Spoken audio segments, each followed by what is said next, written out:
The Castillo de la Real Fuerza, or the Castle of the Royal Force, precedes Morro and La Punta by about 60 years, making it the oldest stone fortification in the Americas.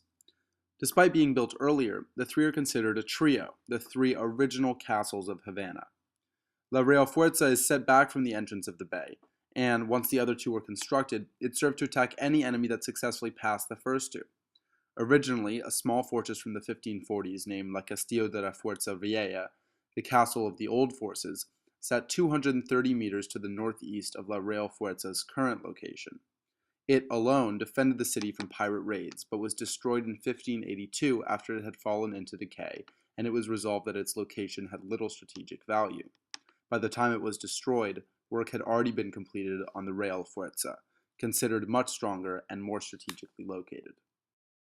Designed by military engineer Bartolomé Sanchez, the fortress was completed in 1577.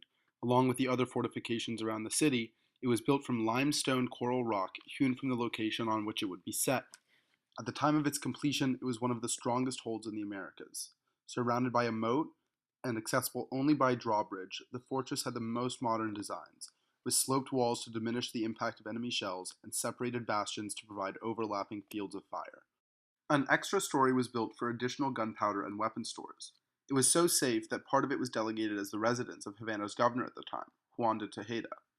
Each subsequent governor made alterations to the castle, either to improve its defenses or improve their lives within it.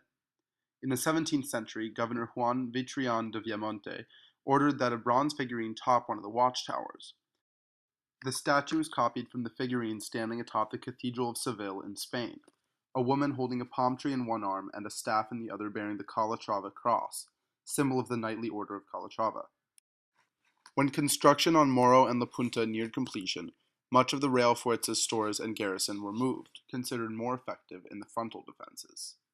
As a result, La Real Fuerza was incapable of mounting a serious defense against the British forces in 1762, although its location made it best for attacking the site of the British siege batteries. It received no damage in the battle because it posed no opposition to the invading forces, capitulating with the rest of the city. La Real Fuerza never actually saw military action since, besides the British attack, the other two fortresses at the entrance defended the bay well enough that no enemy ships ever came into it, while it was possessed by the Spanish. Since the beginning of the 20th century, the castle has served many roles. In 1899, the Cuban National Archive was moved into the castle, where it remained until 1938, when it became the National Library. After 1959, it was converted to a museum of arms. This collection was moved a decade and a half later when it was concluded that the patrimonial nature of its exhibition warranted more favorable conditions for preservation. On its 400th anniversary, in 1977, La Real Fuerza became a museum and art gallery, exhibiting contemporary art and international expositions. From 1990 until now, it has served as a museum of contemporary artistic ceramic art. Let's keep moving to our last location, a short walk down the gorgeous old Havana waterfront.